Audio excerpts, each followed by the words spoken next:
It's a high-tech conversation. And a low-tech topic. Live on the World Wide Web via Zoom. Bench Talk 101. That should be all right. And mute all. There we go. All right. Okay, so I need to unmute Derek and ask Brendan. So Brendan and Derek, if you can unmute yourselves, that'd be great. Yeah, there I am. Go, there we go. Right. So welcome everybody to Bench Talk 101. It's nice to see some new people and some lots of repeat people, which is great. Some people that we haven't seen for a while. Maybe you've been busy. Obviously, a lot of us are back to work now. And therefore, you know, this is becoming quite difficult to do for some of us. College is very busy at the moment. You know, we've had everybody back in. Like I told you last week, we had the whole of year 11 out socially distancing, you know, being isolating at home because we had a confirmed case. And I think as we look at it now, we look at, you know, this time last week with 6,000 cases per day coming in, and today's figure is 17,000. When we look at all the forms and stuff, we can see that we've now overtaken, you know, France and Spain. So really worrying stuff. So I really, you know, hopefully all of you are making sure that you're safe and you're keeping well. Okay, so without further ado, I'm going to pass you over to Derek. Just some few tips. Obviously, I've muted you all, so you can do that. We'll have the talk, and then after the talk, we'll then have time to ask questions. When we ask the questions, we put our names down in the chat. So if you look at the bottom of the screen, you can see chat, and you just put your name in there, and then we can ask the questions. I recommend for those new members, if you've not heard this before, that you go on to speaker view, which then means that you will then see the speaker in their full glory, and you can see what they're saying and things like that. So at the moment, we can see Brendan there looking good. Okay, so Derek, over to you without further ado. Evening, everybody. So our speaker tonight, we kind of press ganged Bernhardt Gaffney to come and talk to us this evening about his 3-year project to write a book about the life and times of James Krenov. I met Brendan, it was probably last summer, I think, over in Covington, and he gave me a fantastic guided tour of his then hometown. And so we took a very leisurely amble back from the pub to another pub via the back streets, and we chatted architecture, books, and very little about woodworking. It was all about architecture and our hometown. So it was a great pleasure spending time with Brendan. But I thought we might introduce a new feature to the weekly sessions about sort of guess what Brendan's got in the back of his truck. Because last week we went to Brendan, and he was just traveling around as you do with an 8-leg Roman workbench in the back of his truck. So we're just wondering what he's been driving around with this week. Perhaps he'll tell us. But first of all, he's going to introduce us to his latest project, which is now available for sale from good bookstores, I believe, and various other outlets. So Brendan, it's over to you, mate. Yeah. Well, thanks, Derek. Thanks, Geoffrey. Thanks, everyone. Yeah, I don't know. I think right now I'm not sure what's in the back of the truck. I think not much, actually, which is rare. I think I've actually emptied it out. But I've got the Herculaneum bench set up in the middle of the woods in a little workshop up there in the country. So right where it belongs, I think. There's no well nearby we can throw it down for when the invaders come, but we'll figure that out. Yeah, I should say this is a fortuitous moment. I think it was about an hour ago that the book officially went to press. So it is totally out of my hands now, which is quite exciting. So what I'm going to do here, cheers. And what I'm going to do here, I'm going to share my screen. You might need to enable that, Geoffrey. But what I'm going to do is give a little talk. As you can imagine, I think the book topped out at 308 pages. So this is an abbreviated sort of talk. I have a stopwatch set up next to me so that I can make sure Derek can attribute to the fact, or can attest to the fact that I like to talk. So I'm gonna do my best to be somewhat contained here. But basically, what I want to talk about is kind of the roots of Jim Krenov, or Krenov, or however you want to say that. What are those roots? I suppose we're going to talk a little bit about biography and a little bit about sort of aesthetic and sort of where his stylings, where his writing, where all of that kind of came from, because that is, I think, one of the real takeaways of the book. I see now it's getting ready to do this very fancy modern thing we're going to do here. There we are. Am I showing up in the bottom corner? Is that all working? All right, good. So yeah, here we go. The Roots of the Impractical Cabinet Maker. And that's a copy I'll show. I have this is a prop later, but that's JK's signature on one of his books. Oh, which doesn't show up on my green screen. Anyway, I guess I'll start with the most basic, who is James Krenov? I imagine a lot of people here probably know some of that already. But Krenov was Russian-born, American citizenship having guy who really came up in the Swedish scene of furniture in the middle of the 20th century. Started woodworking in his late 30s, trained at Carl Malmsten School, perhaps best known, or at least most widely known, for the books he wrote on woodworking. Cabinet Maker's Notebook, his first book, came out in 1976. And I think in the next 5 years, he wrote another 3 books. So he wrote 4 books in about 5 years, which, as of the last kind of press count that I saw, which I think was from the 2000s, so it's a higher number now, had sold over 500,000 copies. So for a woodworking philosophy book, pretty impressive sort of CV there. But maybe sort of a part of being best known for the books really is his being best known for this very idiosyncratic kind of cabinet making, which is sort of hard to place. It's not artistry, it's not pure technicianship. It's a unique blend, I think, of what it is to be precise and sensitive, expressive, but still, with a solid sort of technical grounding, and we'll talk a little bit more about those sort of roots there. And here's a handful of those cabinets. The majority of his work was storage furniture, cabinets on walls, cabinets on stands, but he branched out. He made tables, never made a chair. He said all the good chairs have been made, which I hope I disagree with. But you can see here, there's a music stand, his Italian walnut writing table, but largely casework was sort of his bread and butter. But where did he come from? So now we're going to start biographic and bleed into sort of his roots. Krenov was born kind of impossibly in a small town, if you can call it a town. It's more of an outpost, called Welin in far eastern Siberia. It's the easternmost settlement in Asia, about 20 miles from the date line, and the nearest city is Nome, Alaska, across the Bering Strait. So really, truly in the middle of nowhere.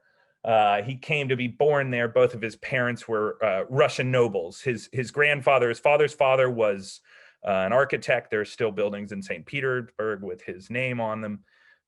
His mother's father was a general in the Imperial Army. They were Russian Germans, his mother's side. And come World War I, Dmitri, his father's brother, was killed in the fighting. Dmitri was called back from the fighting and given a probably pretty luxurious job in the far east of Russia, in Okhotsk, working as a lawyer for a gold mine. That didn't work out well, but his wife, Jim's mother, Julia, joined him. And while there, she heard that they were having a hard time filling a teaching spot at this little place, Welin, where she moved, and where she had her first kid, Jim, first and only kid, Jim. I think there's some sort of murky research that she may have had a kid like 20 years earlier, but unconfirmed. So anyway, we won't touch on that. So anyway, here you see Welin was really, it was a trade outpost, but really it was a village of Chukchi native people who are part of the sort of Arctic indigenous diaspora, related to, in some culture and practices, to the Inuits of Alaska or of northern Canada. And you can see that's a crying baby Jim in the arms of that Chukchi woman there. The Chukchi people were relatively and there's all sorts of horrible, problematic language, relatively unaccultured, however you want to say that, unwesternized. They maintained a certain amount of independence from the Russians and from the West. And, you know, as a birthplace, it's sort of this fairyland. His mother was completely taken with Chukchi culture, and herself even sort of subscribed to some of their shamanistic tendencies. They were sort of fully chased out of Russia once the Bolsheviks kind of made their takeover complete during the Russian Civil War. His father was a White Army soldier, or at least a sort of imperial person. They were in the Book of Nobles, so he was no longer welcome in Russia. They went to Shanghai for a few years, where his grandfather had settled, and eventually moved on to Seattle. They got to Seattle, not a lot of work, lots of Russian expatriates, a lot of people fleeing the war, and they wound up taking a similar post as they had in Welland in Alaska, and that's where these two photos on the right are from. The lower one is in Sleepmute, Alaska. It may look like he's playing in a field, but he's playing on a frozen river there at Kuskokwim. That's him right behind me there. He's playing on the frozen Kuskokwim River with a Yupik child. That was a Yupik settlement 400 miles up the Kuskokwim River from Bethel, the pure middle of nowhere, interior Alaska. And then above that, their next sort of appointment was in Tionek, which is on Cook's Inlet, not as far from civilization, but still quite remote, especially through the winter. And that's them cutting up a beluga whale, I believe, and harvesting its blubber. So already just a few seconds into this, or a few years into his life, you can see pretty fantastic kind of upbringing, and clearly something that would leave an impression on anyone. He admits that it was not the happiest childhood. He was quite lonely, had a hard time finding, playmates. Certainly English, was not anyone's first language. In Alaska, Russian was still as common a language as English. And in Sleepmute, the only other European or Western white person was Russian speaking, other than the traders. So, it was remote, it was isolated. One of his first memories was finding a jackknife in a trade drop-off, in a supplies drop-off, and he came to know that jackknife quite well, which plays into certainly his craft coming on. After being in remote Alaska until the age of 13, I believe, basically from age, I think 3 to 13, he basically was in rural Alaska or remote Alaska. He wound up in Seattle, where he had what would at that point have been a pretty normal life. It was the Great Depression.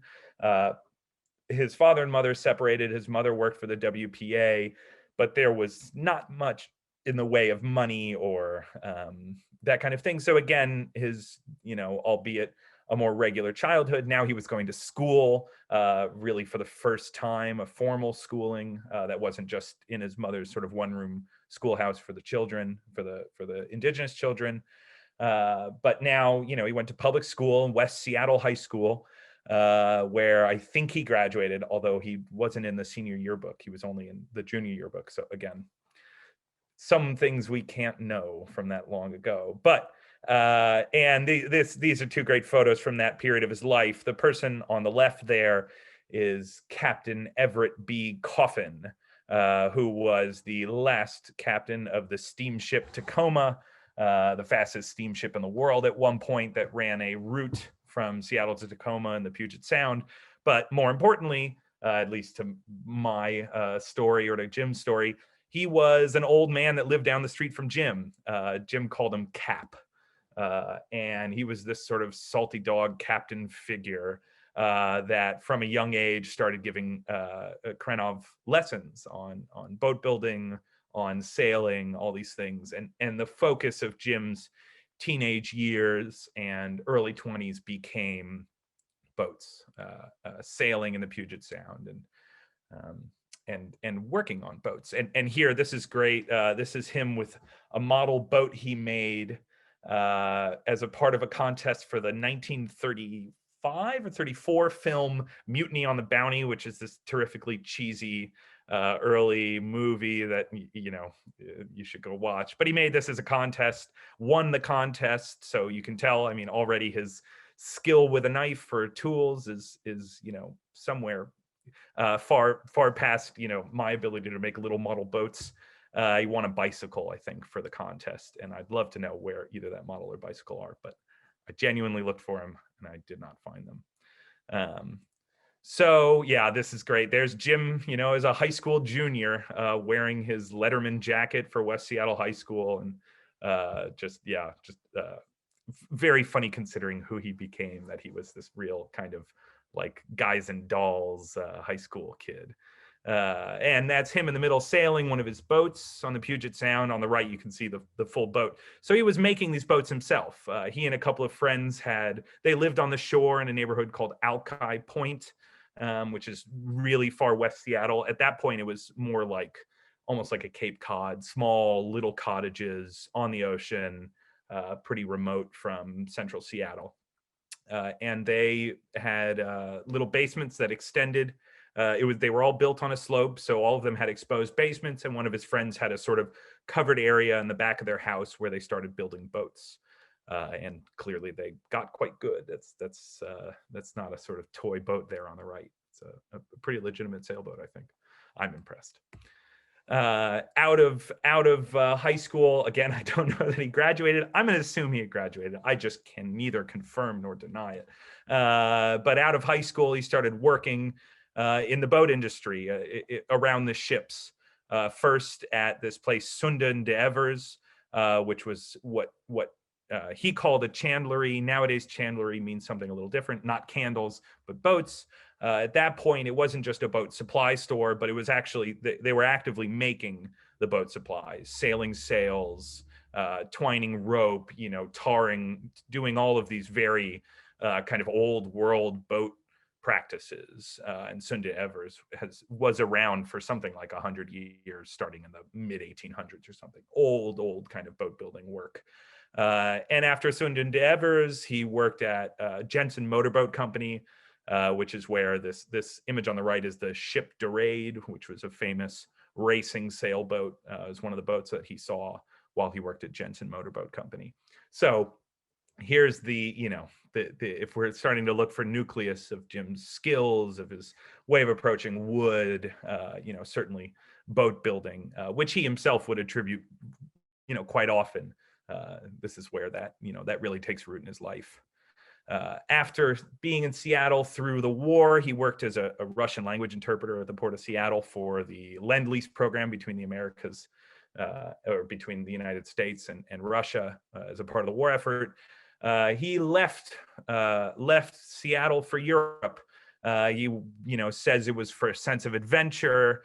He left with his mother. They both went. There's a sort of hard to trace kind of mythology around why they went. A couple of people I talked to who had known them in the 50s said that his mother was also quite interested in an attempt to return to Russia, and Sweden was sort of, because Sweden had been neutral in the war and was somewhat neutral in the sort of emerging tensions between the United States and Russia, Stockholm and Sweden might have been a good sort of interstitial space to land in. But for whatever reason, he winds up in Sweden, where he would end up staying for 34 years.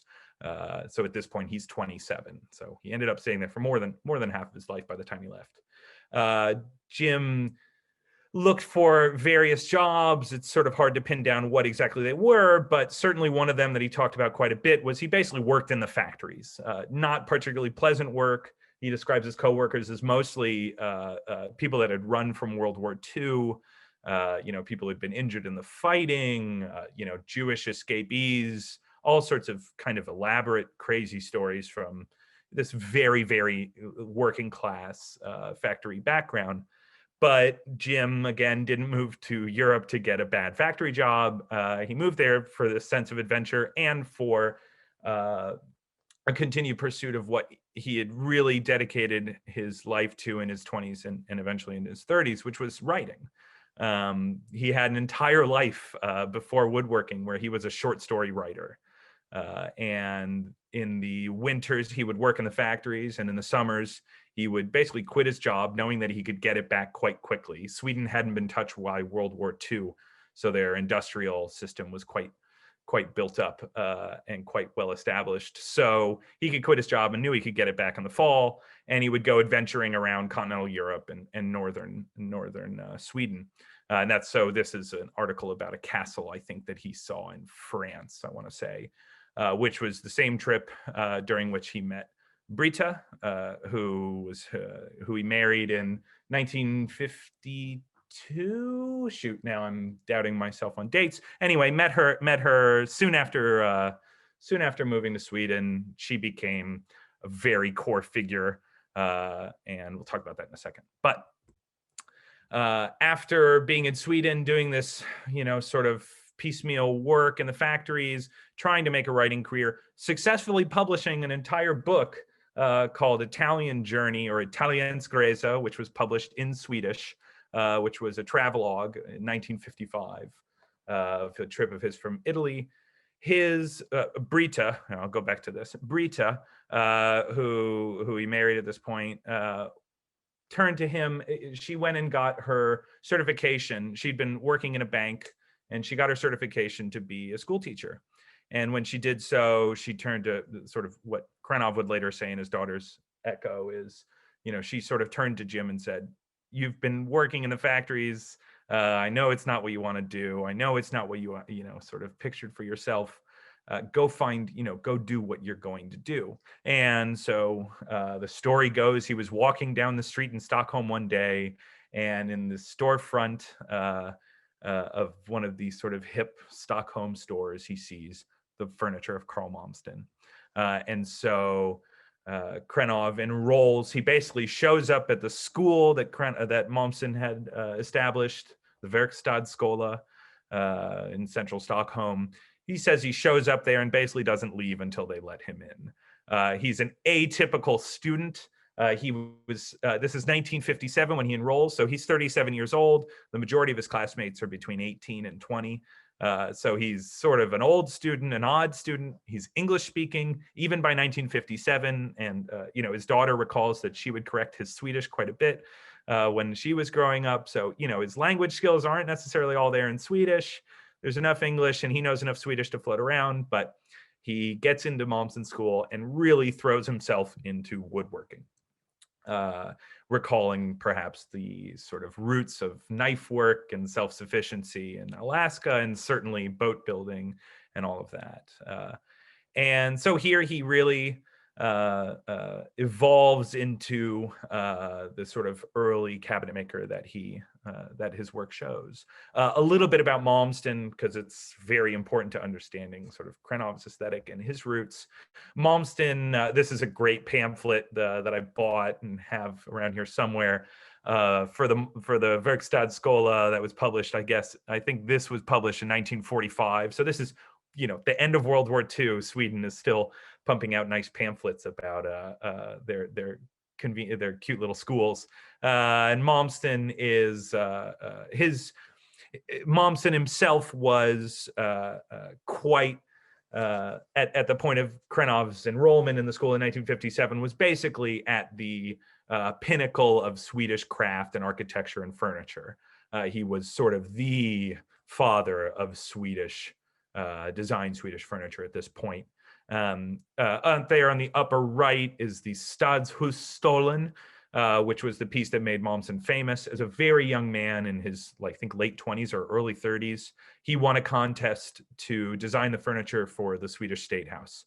And that chair was a part of those designs, and sort of rocketed to fame. And already by, that was 1916, I think, when that chair won that contest. By the 1920s, he was establishing schools, had what he called his Nyckelverkstad, his key workshops.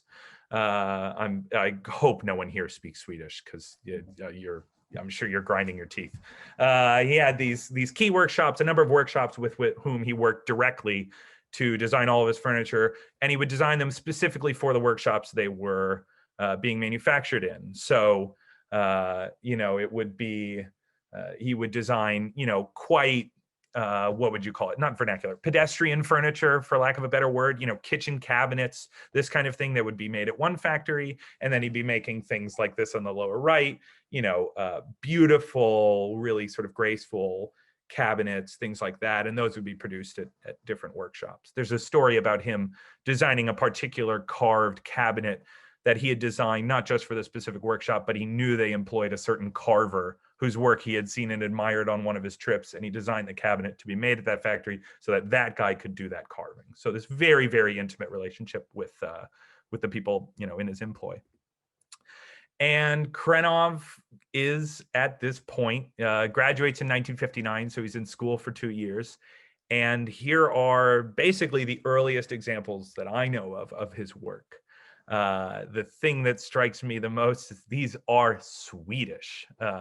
They're storage furniture. I think I saw that Matthias is here, who, I'm sorry so much for my Swedish language, everything I'm about to say as broad strokes of Scandinavian life and furniture, but you'll forgive me now, I hope. So this to me is particularly Scandinavian. It's, there's a plate rack here on this cabinet on the left, the small sliding doors. It's largely made in softwood. The cabinet on the right, these are, clearly, while they're graceful and sculptural and, we have these odd sort of hooked elements on that cabinet on the upper right, they're very intentional usage. You can see where you store papers there, where you'd store your cups. I know that I've seen the cabinet on the left, and I happen to know that the person who owns it uses it in their bathroom, and so it stores like toothpaste and a cup of water and stuff like this. And they were sort of embarrassed when I went to see it because I think it had toothpaste stains on it. But it's in good hands nonetheless, and in very good shape. And then this photo on the bottom right is from his first solo exhibition. It's one of only 2 photos that survived from that exhibition. But again, the majority of the work is wall cabinets, little shelves, storage furniture, the skåp, small Scandinavian storage furniture or sort of armoire storage things was quite was the core of sort of his early influence. Here's the second surviving photo of that first show, Live i Trä. And again, sorry, where he's got, you can see, it's showcase cabinets, wall cabinets, shelves. There's this odd piece on the right in that photo, which is like a cabinet above a shelf that I have a drawing of, but no other photographs of. Odd stuff that didn't make it into the books is kind of interesting to see. And yeah, here's a wall cabinet in Swedish fir, coopered, and it's worth mentioning now. I mean, even at this earliest stage, the earliest pieces, it's identifiably Krenovian, whether that's because he stuck close to these roots or because he did have a couple sort of things that make them very much his. That is. But there in the back of that left photo, there's this freestanding piece, the No Glass Showcase in Lemonwood. And I put an exclamation point there. This is made in 1962, so he's 3 years out of school and 5 years after really starting any furniture making at all. And this is the piece that he makes in 1962, or one of I think maybe a dozen pieces he makes in this 8-foot ceilinged cement basement at his suburban home in Stockholm. So there's something to him. There's this sort of unfair thing about where did he come from? How did he emerge so quickly? I hate to say it, but I do think part of it is just an innate talent and a real sort of special set of skills, whether that's born out of, his eating childhood or his exposure to boats or whatever. Making that 5 years after picking up a tool for the first time is, to me, quite impressive. But there's roots to it. He wasn't starting anew. Here on the left, you can see one of Malmsten's showcase cabinets. And there on the right, you can see one of Krenov's showcase cabinets, that one from the early 70s, again in Lemonwood. But, there's a clear through line here of influence from Malmsten and Swedish design, which had impacted Malmsten. and the arts and crafts movement. So now I get to say how England had a role in Krenov's. I'm not catering, I promise. So on the left there is a piece by Ernest Gimson. I don't know the exact date on it, 1890s, I think. In the middle there is a cabinet by Malmsten from the 1930s, and there on the right is his showcase cabinet in Tasmanian Blackwood, which I think is 1978. But Krenov, Malmsten himself considered, and Annette Carruthers and Martha Greenspan, I hope that's the right name. A lot of people working, in the arts and craft consider Malmsten really the one of the last direct kind of aftershocks of the arts and crafts movement. He had visited Ernest Gimson and the Barnsleys and the Cotswolds. Malmsten did, I should say, in the 20s. And he's really thought of by a lot of historians, and myself included, as a kind of novel synthesis of this very Swedish national storage furniture, Swedish national aesthetics. He would paint his cabinets, have floral motifs, carved motifs, things like that. But the bones, the skeletal sort of foundation that he built on was very much arts and crafts. Honest joinery, exposed joinery often, very solid forms, surfaces for decor, for marquetry, things like that, all of which Krenov really took to heart. Krenov was not a marketer. There are examples that you'll see in a minute where he did do some parquetry, did a lot of veneer work, but this exposed joinery, rectilinear forms, cabinetry storage, a lot of this is to my eye, and I think to the eye of a few people, a real sort of aftershock of the arts and crafts movement via Malmsten, his teacher. And there's a little clipping that hung on James Krenov's tool cabinet for 4 decades or something like that. And that's a clipping from a show of Edward Barnsley's furniture in England that I don't know if Krenov attended it or was past the catalog, but this is the root. It's a D.H. Lawrence poem, Things Men Have Made, which is where Krenov pulled the phrase "with wakened hands," which he used to title his book in 2000. But this was this is Krenov revered Edward Barnsley's work. Krenov and Alan Peters spent a few days together in the late 80s. And a lot of what they talked about, as you can imagine, was Barnsley and their connection there, Peters having studied with Barnsley. I hope. I'm pretty sure that. Anyway, this is part of this lineage, and it's so much of a lineage that in Krenov's book he sort of clearly ripped off even the typesetting of that program for his own use, for a John Donne quote, and that's an image of his workshop there in the back of school. And I like it because it's a little inception. You can see the Edward Barnsley clipping inside the picture where he's sort of robbed that typographic setting. And like I said, I mean, Malmsten was a through line, the arts and crafts, but Swedish furniture, the skåp, the sort of tradition of Swedish storage furniture is a huge part of Krenov's aesthetic. That on the left, that's a cabinet he made for his friend Par Frank. And you can see, a sort of typical arrangement. I saw a lot of photos of his stuff in Swedish homes, and it's never crammed full of stuff. It's a couple of really nice things, a few little heirlooms, a graceful piece of pottery. They might have stored, a couple of tea bags in the bottom right drawer, but it's not crammed full of stuff like some of the cabinets I have here. And there on the right, I put that there. It's him working on an early cabinet of what he called Oregon pine and what I would call Douglas fir. But of course, that's a Sloyd knife. It's a Swedish frost knife in his hand there. Loved knife work, again, echoes of Alaska, but also clearly took from Malmsten and the sort of surrounding culture, this sort of very Swedish thing. The roots of this is where I'm going to veer off biographic a little bit and talk a little more directly about the roots of his aesthetic and work. I would say, a lot of people say, he wouldn't exactly say, but he wouldn't deny it, that really wood was core to his entire practice. He would joke with students, and I heard this repeated many times when I was at his school, which I should say now before people start trashing Krenovians. I'm an alumnus myself, that, you know, you should beg, borrow, or steal to get the wood you need. You think you've bought enough, buy 2 boards more.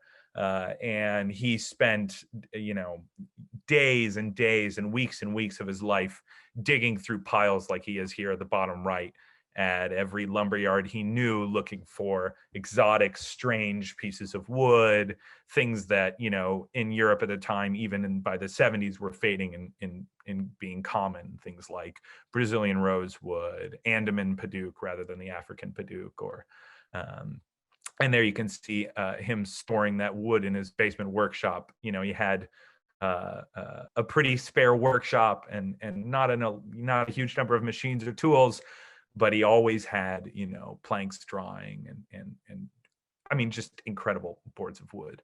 And not only was it important to get the best wood you could, but it was to use it as efficiently or as wisely as possible. So there on the left, you can see his bandsaw set up for resawing with his high resaw fence. He sawed all of his own veneers, and was a total nut about planning out, you know, a piece far before you make the first cut. You knew, you know, I have this rift area, that's the legs, these patterns. You know, he would cut frames out of paper and place them over boards, and he would do this for days in between pieces. Pull one board off, consider it, think what it might want to be, so on. So wood is very central, I think. And as a part of that was being in Sweden at the tail end of sort of the worldwide cabinet wood availability. Things like mahogany were still there, but fading. Andaman padauk, you know, all these, you know, storied woods that you can read about. And, you know, sort of the earliest woodworking documents as being, you know, oh, of course we use Cuban mahogany for everything. That's just still kind of there, but just on the tail end. And I think that was part of his sort of appreciation of his work, was showcasing, you know, beautiful wood. He also, once he started venturing out from Sweden, starting in the late 60s, started coming over to America. And here on the left is Robert Sperber, who was one of his students at RIT, and actually visited him in Stockholm. And Sperber made and manufactured these Alaskan chainsaw mills, which we had, they still have it at Krenov's school. And we learn, you know, a part of our education at the school is not just learning to resaw, but actually we get a log and use the Alaskan mill and actually make, you know, boards ourselves and set them up to air dry. And in 3 years, a student gets to use it for a project, something like that. Krenov was now, not only could he spend his time digging around in lumber yards, but when he came over to America, he would spend time with his students going out looking for logs. And so he has a period of his work where he has an immense amount of stuff made from spalted maple. And that is very much a symptom of his going to America and starting this sort of exploration into what he could actually do from the source. I'm pulling up my stopwatch because I know I'm talking. An undoubted root also in his practice, or a big part of his effect on the world, was his use of certain tools. Central or core to that was the hand plane, which people, you know, these laminated wooden hand planes people now call Krenov planes. So, I mean, that's, I guess, enough. You know, he detailed how they were made, but he made hundreds over the course of his life. Part of that, and part of its implication for his work, was not only was he absolutely enamored with shorn surfaces, not sanded or scraped surfaces, but also he made coopering planes and compass planes and all sorts of planes like this. Yeah, here I went and grabbed my, oh, it's going to be weird on this green screen, but one of my, you know, coopering planes. And that allowed him to, you know, feature curves, work with, you know, not just rectilinear forms, and still approach them with these tools that he most enjoyed, hand planes, and of course knives. But the tools had a big effect on his work. You know, he was as much, you know, the impetus of the wood and what it wanted to be, and the sort of guiding light of his tools and how he liked to use them, I would say, have as big a role in what he made as the aesthetic roots of other makers. It's also worth noting, and I always point this out, he was subject to outside influence, even from students. So this is a piece he made in the 90s, I think, in California after his relocation there, after the release of the books. And this little funny, to me, it's like sort of very 80s or 90s, this little kicked sculptural piece at the bottom of a leg was a detail he borrowed from one of his students, Geoffrey Radenkov, who had made a cabinet with a similar touch. And Krenov was, he was not above influence, certainly, even in his, in the 90s, he's in his mid 70s. He was still trying new things, still playing with new ideas. Here he is in Japan, which was a sort of pivotal trip for him. He went to the Hida Institute, which was a new school in 1988. Didn't survive long, but it was one of many, sort of bold ideas for how to approach cabinet making and artistry and craft in the modern world. In Japan, they made this, what sounds like a dream, this incredibly well-funded school. Krenov was their first guest teacher there. But he walked away from this, again, not just with having kind of left breadcrumbs in another country. And I talked to two of the people in this photo. Behind Krenov is Shuhei Mitsuhashi, who was an incredibly good researcher and was really, really helpful in my process. But he also walked away with it with a real influence from the work he saw. I have a book here. When I switch to my camera and away from this keynote view, I'll show you something from that trip. And I was touching on it, but certainly not only was a big part of his influence on the world, the establishment of the school, but the school really deeply impacted his own trajectory from starting in 1981, which was the establishment of the school, up to his departure from the school in 2002. And even then, all the people in this picture continued to know and work with him. We joke, when I was a student, we call this CR Staffmore, because we sort of joke that it's the Rushmore of the College of the Redwoods staff. So that's Krenov on the left, Michael Burns to his right, Jim Budlong, and David Welter. Then this arrangement of teachers was at the school from 1989 to 2002 when Krenov retired. So 13 years of the same sort of core four staff. And here's an example of how the school and students and all of that impacted him. This is a cabinet. Again, I think it's it's early 90s. I want to say 1993. I don't have paper in front of me. But this long, elaborate back bent panel, this is a bent lamination, which was directly as a result of the school acquiring a new vacuum forming equipment in the early 90s. And when it came in, there's a joke that, Jim would always stand by the door with a piece of chalk when lumber arrived, or when new tools arrived. He was ready. He wanted to be the first one to use it. He was not afraid of messing up. And this cabinet, actually, he made, I think, 2 or 3 times very similarly. And if I'm correct, I think the first one he basically threw away because he wasn't happy with how the bent lamination had worked. It had come out warped. But, the school, even in his 70s and 80s, he was still trying, wanted to try new things, wanted to, build on his skills. And speaking of which, I think the other thing that maybe he doesn't get enough credit for, that I see in his work, and I know a lot of people close to him and students of his and colleagues of his note, is he was an experimenter. It's easy to look at a large kind of easy survey of his work and say, oh, he made cabinets. But within that body of work, there are a number of pieces. These are 3 I've chosen, but there's dozens more, where he went against his own rules that he'd established in his book. He went again, his own better judgment, I think, often. He made, even in the book, he talks about the clocks he made and how he's still not sure if he likes them. I think there's something to that, but he pushed outside of his comfort zone. On the left there is a 1961 piece, so even really early on, that might not even be experimentation. That might just be him finding his stride. It's one of my favorite cabinets. His daughter still owns it. It's called the Bits of Maple Cabinet. Little basically sculptural kind of, very 50s, 60s sort of things suspended in a frame and panel door and a dovetail carcass. Again, both very Krenov and also very not Krenov.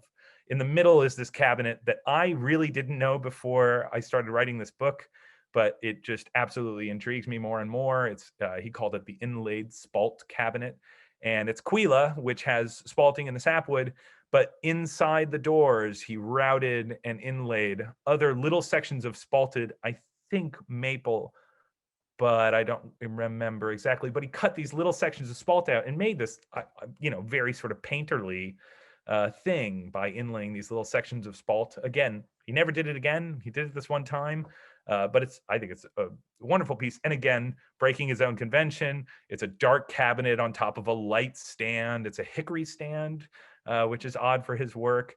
The stretchers on the left and right at the bottom of that cabinet on the stand are octagons. Again, something that doesn't appear in his work elsewhere. He was an experimenter. And then this piece called Fire and Smoke, was totally singular. This and two other parquetry cabinets he did in large format like this. Again, B.B. Johnson, who ran Pridham and Eames Gallery on Long Island, which sold much of his work after 1982, or most of his work, she said, this arrived and they had no idea what to do about it. It was so far apart from, what they knew as Krenovian, what they sold as Krenovian. They sold every piece they ever got of his, but this was so apart from what he'd done before. But I think it's an amazing piece. That one I haven't seen in person, but I'd love to. I think Alaris, Pernambuco, and a couple of other woods. Again, really incredible boards of wood used, I think, very well. And so, God, at a certain point, I have to cut myself off, which is part of why I put this image here. This is Krenov's last cabinet. He called the wood on the doors Appalachian cherry, which is not a wood you can go out and buy. I have no idea. I think it's just cherry with some unique coloration. But this cabinet, again, is one of the things I just find totally amazing. This is the last cabinet he ever made. He didn't make the stand, but his client, who was also a former student, made the stand for it.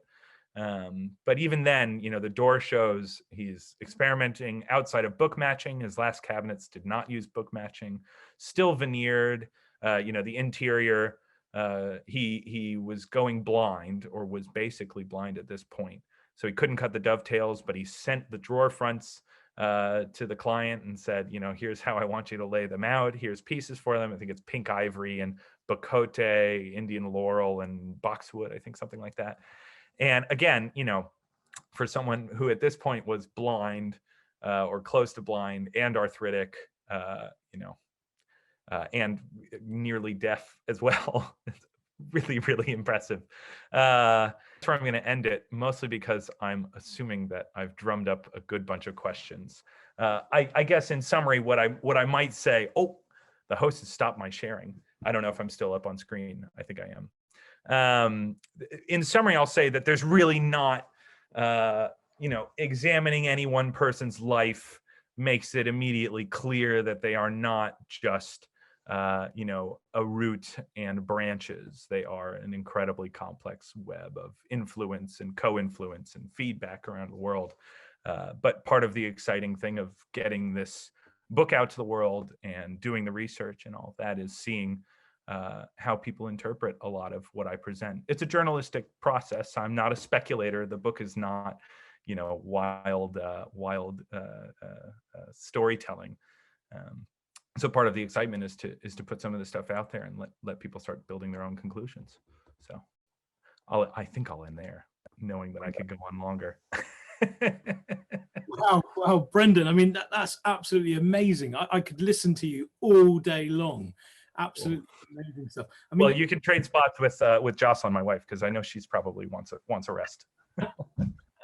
Your research and your attention to detail and your enthusiasm is palpable. It's really amazing. I'm certainly going to be looking for your book and hoping to read lots more.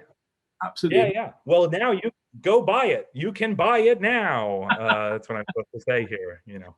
We'll do the hard sale, and yeah, of course. I mean, wow, Yeah. it's really good. So thank you very much. Let's go Sure. straight to some questions. Yeah. And then I should have said I have a little show and tell, but I figured I should answer questions because the show and tell part, that's padding for time. I can sort of dance, and then the crook comes out and pulls me away at a certain point. So. Yeah, absolutely.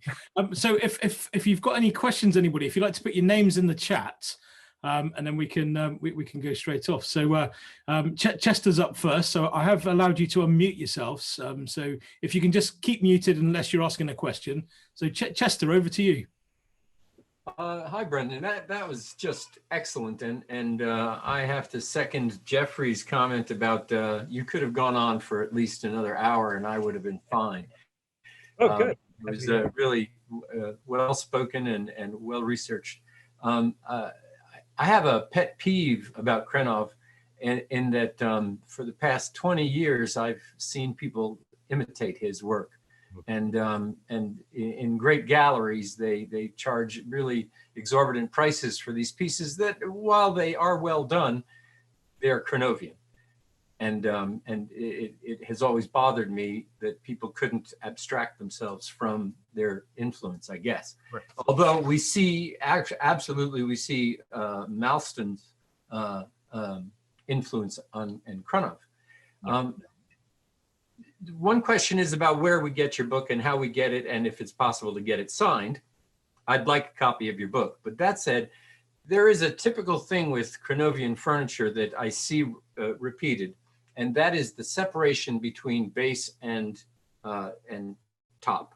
Sure. Sometimes you can actually see through that space. Sometimes they're on runners.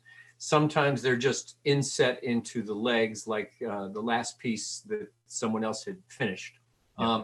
But I'm wondering, when did that start? Why did it start? And how did it become so much Krenovian in style? Yeah.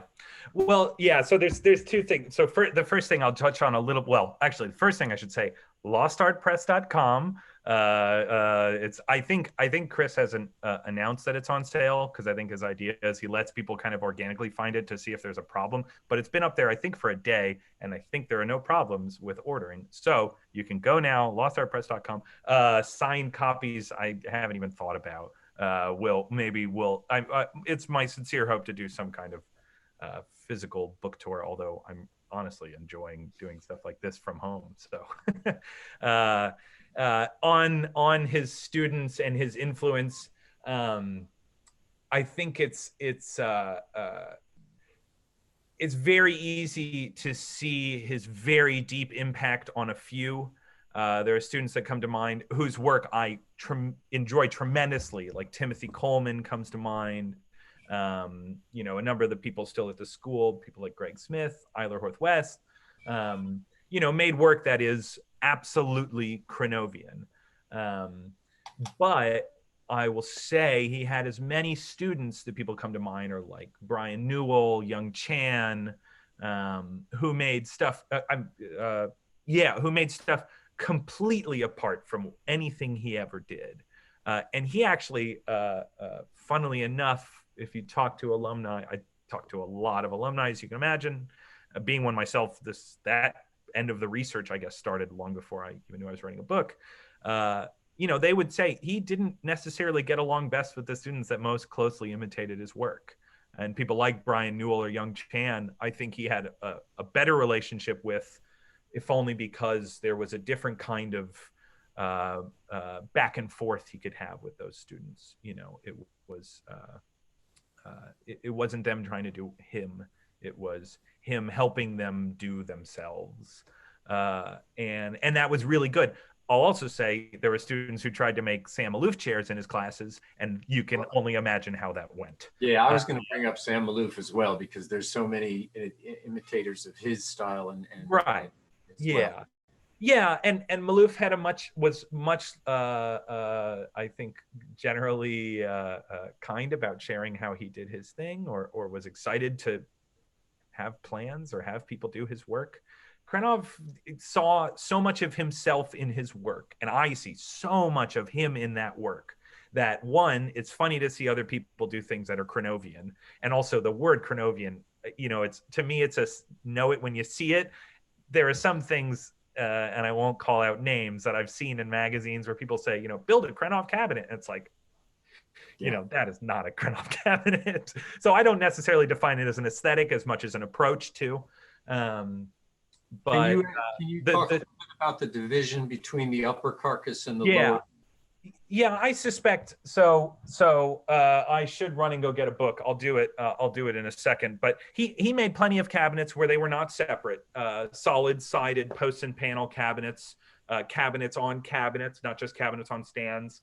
So they were not always able to be taken apart. They were sometimes integral with the stands. I suspect a big part of that is just the impact of Malmsten and Swedish furniture. The cabinet on a cabinet or a cabinet on a stand is something you see all over Swedish furniture.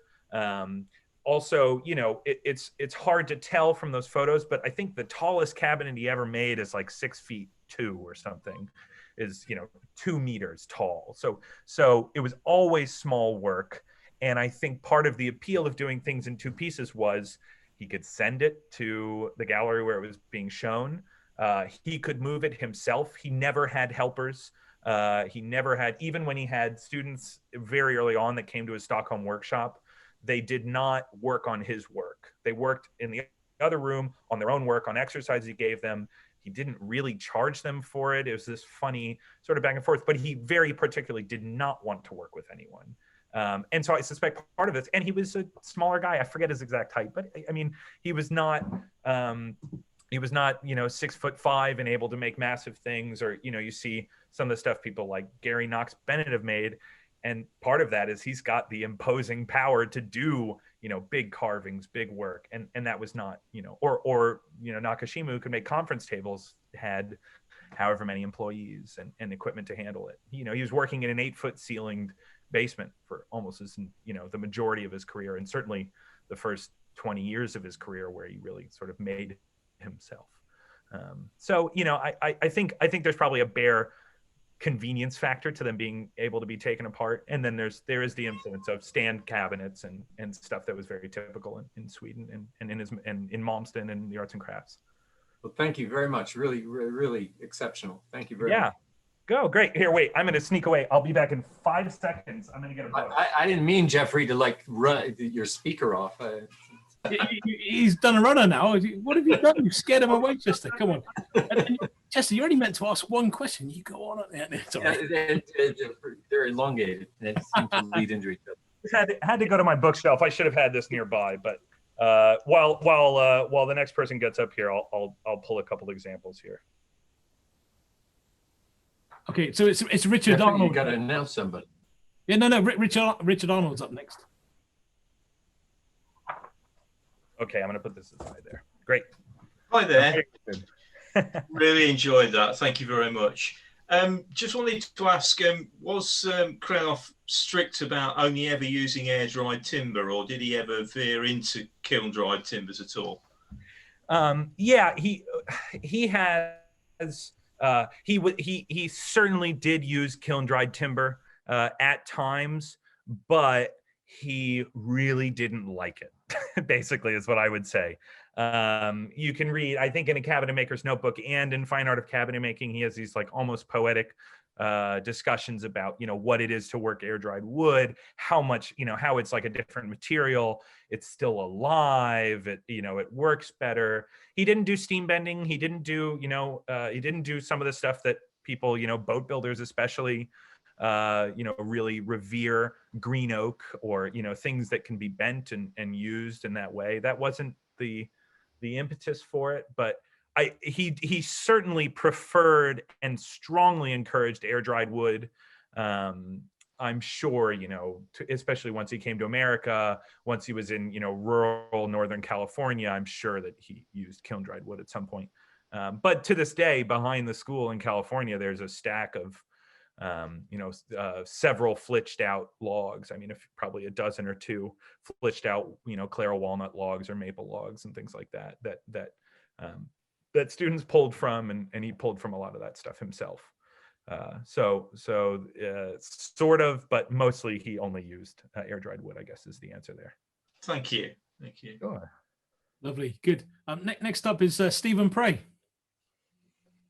First, Brendan, thank you very much. That was, I've always been interested in the beginning of a master craftsman's life and the Russian connection and Alaska and Seattle and so on. And I can understand now why everything does look semi-Swedish in his design, because my wife and I used to go to Mendocino back in the 80s, and there was a store there, furniture store, that sold Krenov and student pieces. And I don't think they're there anymore, but there is a furniture store in Half Moon Bay, which is in the San Francisco Peninsula area, that does also still carry Krenov students or from the College of Redwoods, because that's where I really started liking the way he joined wood, because being an amateur woodworker, I am always looking for how people approach the work. At the fort, when we're doing carpentry there, is we always look for what's the first piece of wood that you make your critical measurement on, and everything else that gets added to it deals with those ratios. And I'm looking forward to seeing your book. You said Chris Schwartz is carrying it through his Lost Art Press is the publisher, and it was literally like 2 hours ago that we sent it to the printer. It was like an hour before I started talking. So I just got an email from him on another book, so I'll be checking that out. Great. But, thank you very much. Where do you live? I live in I didn't even mention it. I live in basically in the Catskills in upstate New York. I live on the Hudson River, about 5 miles north of Catskill, New York. So sort of in a pleasant middle of nowhere. So you are probably south and east of Cornell? Yeah, Cornell is out in Ithaca. So Cornell is basically the other side of the Catskill Mountains from me, out towards the lakes. I'm familiar with that area too. Yeah, it's a beautiful part of the world up here. Yep. Brilliant. Steve, if you look in the chat, Rusty's actually put the link to the book in the chat for Lost Art Press. Look at that. There. I'm not giving commissions. I just want to know, I've seen this work and I've seen the students' works. And so whenever we're in those areas, because we're only about 2-hour drive from the coast here in Sacramento. Yeah, there's still the Highlight Gallery, which might be the gallery you're referencing, which was started by Clyde Jones, who was part of the Mendocino Woodworking Guild, which is part of the group that brought Krenov out to Northern California in the first place. He opened a gallery, Highlight Gallery, there in late 70s, early 80s, and that gallery is still open. Clyde doesn't own it anymore, but Clyde was, knew Krenov, and was Gallery Fair, which is now closed, but is another place that showed a lot of Krenov's work. But Mendocino, it's one of these incredible things where, it's this incredible density of really fine woodworking. Part of that is the school, but part of it is just, Northern California, its history with lumber, the back to the landers that moved out of the cities and went up there and, started practicing craft and everything. It's an incredible place to go. It's unfortunate with COVID and everything else that the city of Mendocino has really gone downhill. A lot of vacant stores, and I'm sure. Yeah. The tourist side of things died off almost 10 years ago. Yeah. Good. Right, Matthias, over to you. Yes, thank you. And thank you very, very much, Brendan. That was a fascinating talk. And I agree with those who said before that, as far as I'm concerned, you could have gone on for another hour or two and I would have been listening just as happily all along. Good. I won't do that. I won't read. I could read a Swedish for an hour and then we would see how you feel. You might start. I'm not so worried about that. I mean, Okay. there's an accent to it, but it's quite all right. No, as I said the other day in a comment on your posting on the blog, up until very recently, I was completely ignorant of Mr. Krenov's existence, much less his work. But of course, I certainly know of Malmsten, and I never made the connection between him and the English arts and crafts, whereas it was very clear to me that he came out of the Swedish arts and crafts. There are links I see in his work between that and the stuff of Carl Larsson in the late 1800s. Right. And also the Nordic take on the German Jugend. We were never so much into the Belgian and French Art Nouveau, but more into the German Jugend and the Austro-Hungarian secessionist. And a lot of what happens with Malmsten and the people he influenced also has very strong roots there, I find. Yeah. However, the question I wanted to ask you, I mean, you're here, I can ask you a question. It's a pretty stupid question, I guess, and pretty basic. The fact that he made all his planes himself, and when you look at them, they look special because he made them curved, and I'm sure that had a relevance for how they fitted into the hands and so on.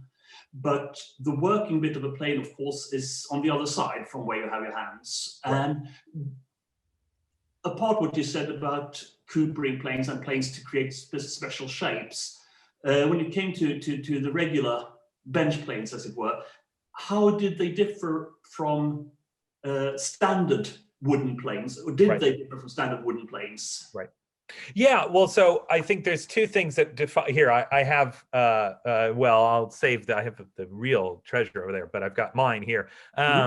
So there's two things to me that really distinguish them. One is the fact that it's basically a block of wood. There's no horn, there's no, there's no tote. They're very, very plain. Krenov made the, here's one that's maybe even more sort of Krenovian in shape. Yeah. He made them to fit his hands. It's a lot about comfort in their shaping. The first planes, there's a photo of one. He did make chopped mortise planes. He made at least one, because I have a photograph of one he made. He didn't make many of them, and I suspect the biggest thing with them being laminated is just the ease of manufacture. So sawing off the two sides, putting across, I can make one of these in about a day. Certainly chopping a mortise, fitting, that stuff is incredible. But it's a much harder way to make a plane. He started with things like the kind of Primus, dovetail sole, continental European planes. As I understand it, there are two parts to it. One, he had a friend at the Malmsten school, Raymond Estrems, who went by that, or Raimundo. Krenov calls him Ramon in his books. The ledger at the Malmsten school calls him Raimundo. So I don't know exactly what he goes by, but he was trained as a luthier. And there's some evidence. I found him in some listing of luthiers from like the 1960s in the Canary Islands, I think. Right. So I don't know what he's up to these days, or if he's still alive. But Krenov attributes some of the handwork stuff that he learned or became fond of to Ramon, to his friend, who had done sort of old world luthery before going to the school. And certainly a part of that was the older hand planes, non-metal planes, and I think he even made a plane with Ramon, and that might be the first plane he made. His early planes, the shaping is all over the place. I really don't think he had an exact ideal he was shooting for when he started making his own planes. Yeah. They're really crazy shapes. Some of them are quite straightforward. Some of them are just blocks of wood, basically. Some of them, have these elaborate finger holds and carved spots to put your hand. I think also, honestly, I think it was like a hobby. I think it was like so many of us, there's something, especially when you start doing something for a living, you start doing something all the time. That isn't a hobby anymore. That's your occupation. And while I didn't mention this, but Jim never made any money much as a cabinet maker. His wife was the earner for the family. It was, it was a socialist country. They had health care, they were well looked after, and he got an artist stipend. After a certain point, he rose to a certain amount of renown that he was able to get money directly from the government. But still, I mean, he was actively engaged in making his work, even if it wasn't particularly profitable. So plane making, I think, was something he could do in between projects, was the kind of thing that would clear the mind, and I think he enjoyed, when he had a Cooper door to work on. I think he was really excited to, then make the curved sole plane for that cabinet.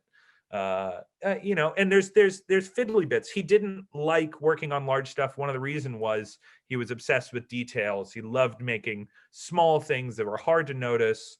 And planes are full of these little touches, little carved things, little handholds, getting the mouth just right, especially like, I'm proud of this one. I wonder if it'll even show up, right? Getting these ultra tight mouths on a curved sole. Oh yeah, here. Yeah, there you go. That's pretty good. Little fiddly bits he enjoyed, like a lot of us, little pulls on cabinets, things like that. So I think planes, as much as anything, while he advocated for their use, really liked, almost every class he taught everywhere around the world when he went, he included plane making as a part of that class. If he was there for a week, the first 2 days or 3 days was making planes. But I think in the end, it was also just something he really liked doing. And he, I will say, students will attest to the fact that the planes he made worked very well.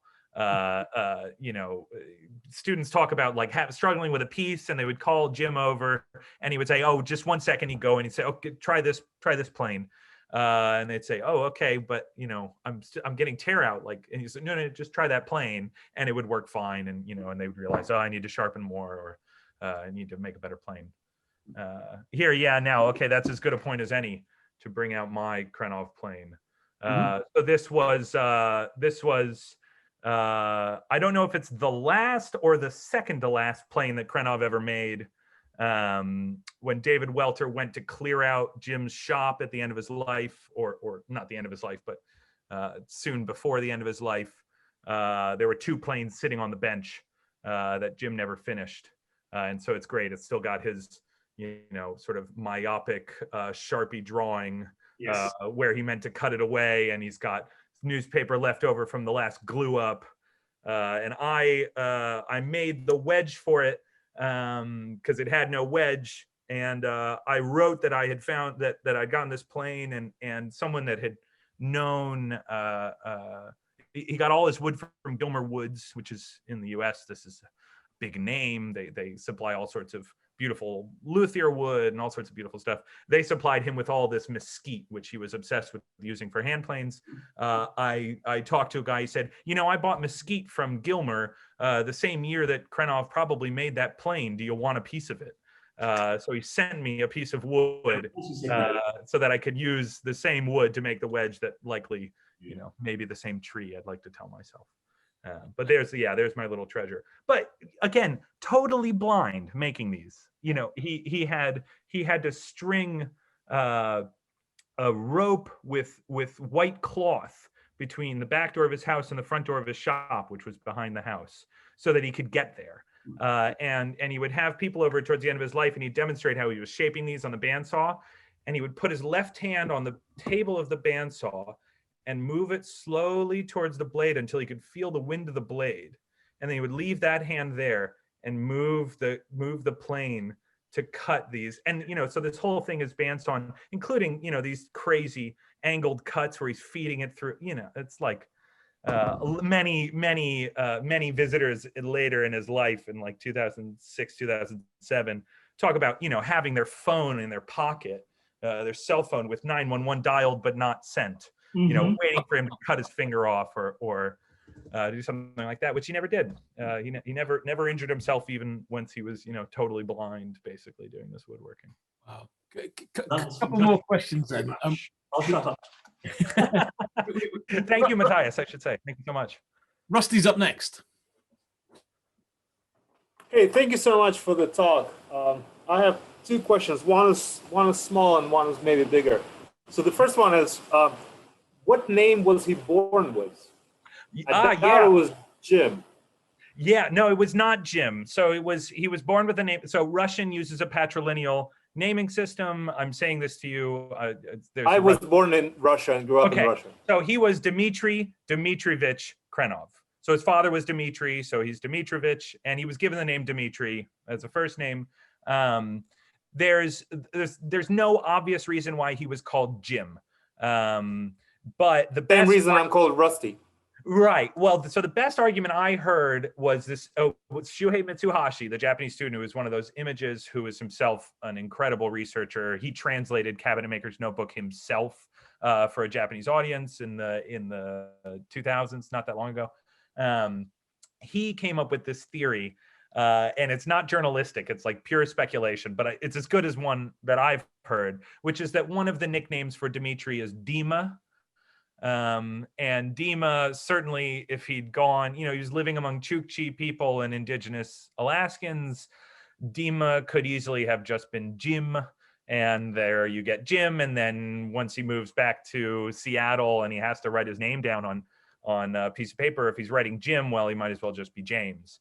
There are census documents and everything that call him Dmitry up through like his 13th birthday. So he was still Dmitry as a kid, but his mother's memoir, which is the source material for much of my writing about his early life, his mother's unpublished memoir, a lot of those old photographs are from there. She calls him Jim, and as far as I can tell, he was called Jim from a pretty young age, even if he was legally Dmitry. Gotcha. Thank you. And the second question is, I follow you on Instagram, and I know your work. What was his influence on you? Because you build predominantly chairs. I think I saw one Krenov influence maybe case. Yeah. I would say recently, I've certainly been doing chairs. There's like a funny parallel there, which is like I started making chairs. I was very lucky to study with to go and visit with Jenny Alexander and work with Larry Barrett, one of her students, and really caught the bug with Greenwood chairs. That syncs up almost perfectly for when I started my writing of this book. I think for a lot of the course of writing this book, it was almost nice to do not Krenovian work. But if you look around, if you look around my house, there's lots of boxes with dovetails. Next to me is a wall cabinet, with a pole and a drawer. My house is full of Krenovian stuff. Here, there's a blanket piled on this, but this is the project I made when I was at College of the Redwoods. I certainly have done a fair amount of cabinet making, chairs, but then, like I said, I'm sitting on an Alexander chair. There's another one here. I'm not very good at selling my work if it's not obvious.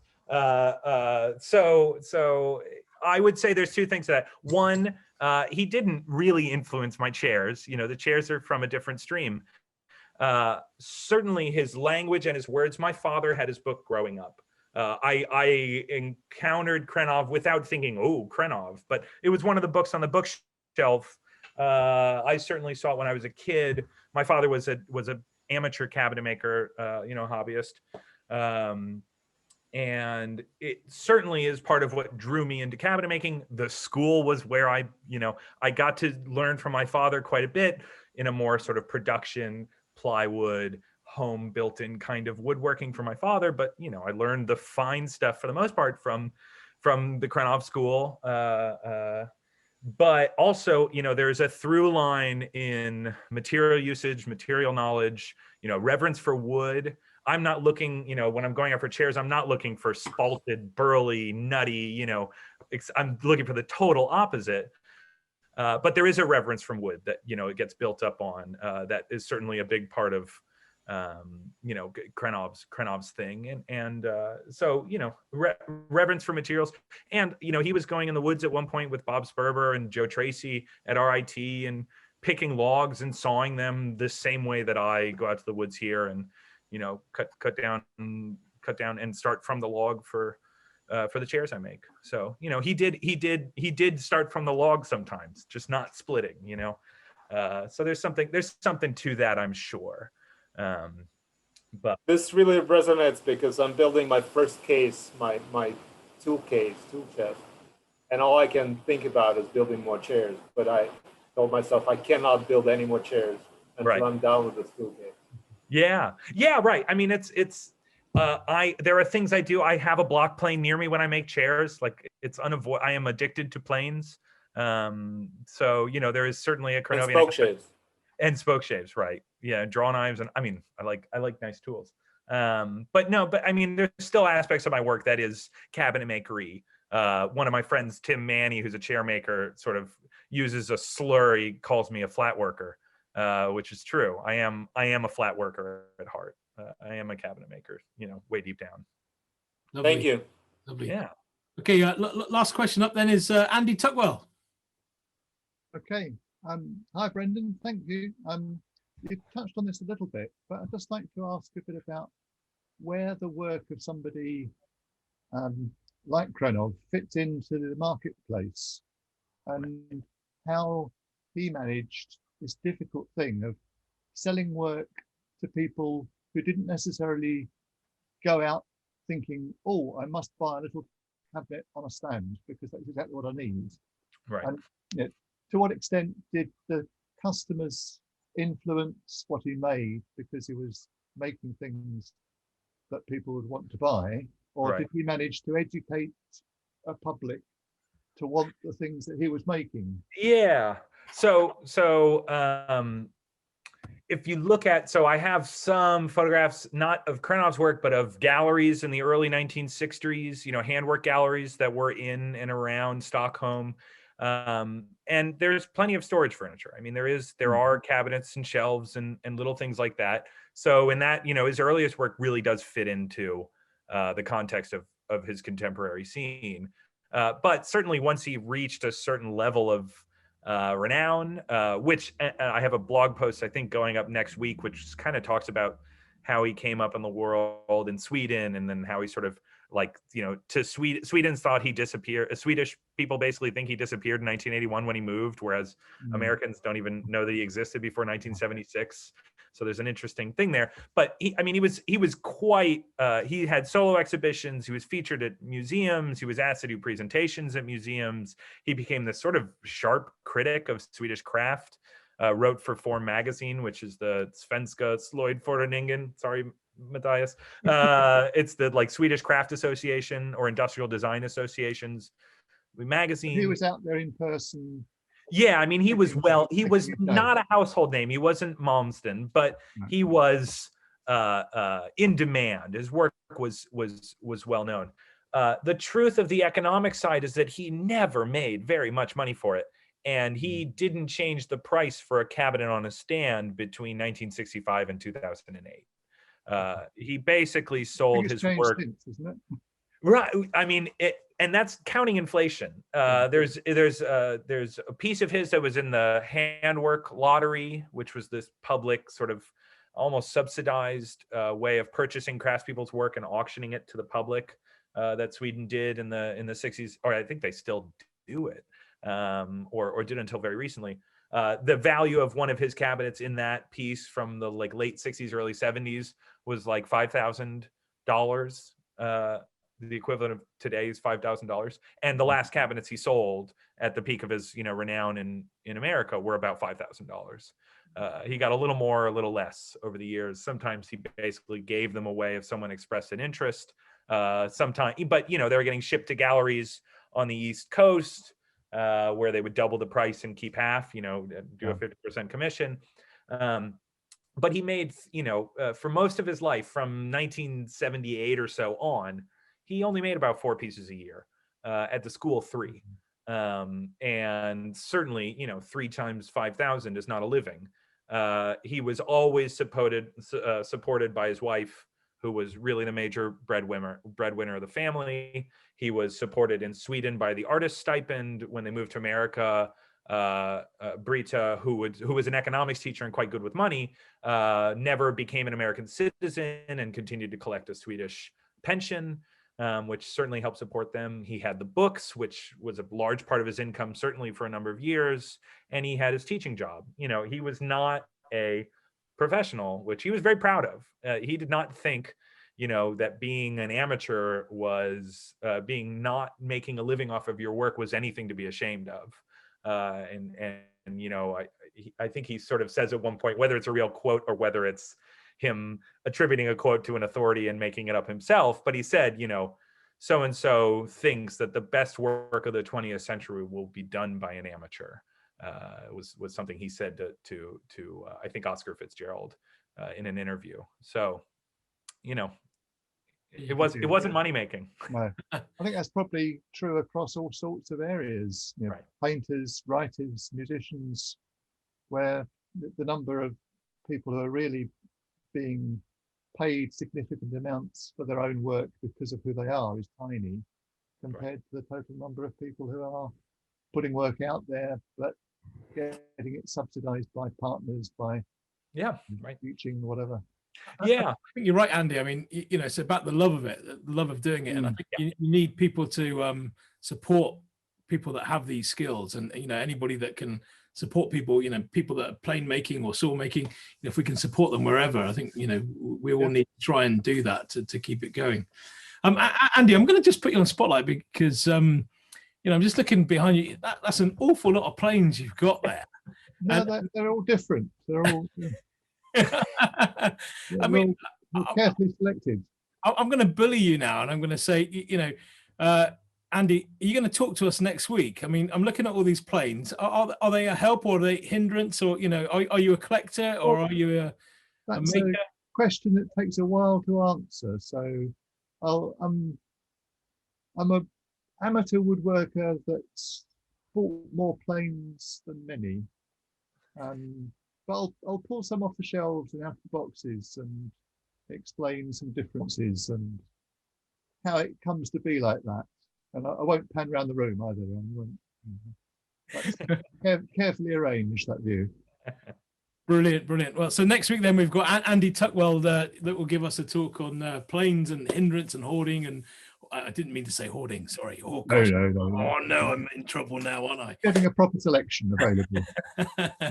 But anyway, back to our main speaker of tonight, Brendan. Brendan, that was absolutely amazing. You've just kept us alive for, what is it now, 10 o'clock? So that's, I don't know, what's an hour and a half, full on, absolutely enthralled us all.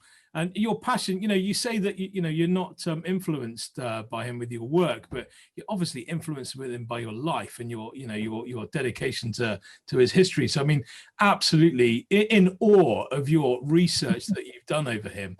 And so on this note, I'd like everybody to raise their bench beverages and sort of, to Brendan and the bench. Brendan.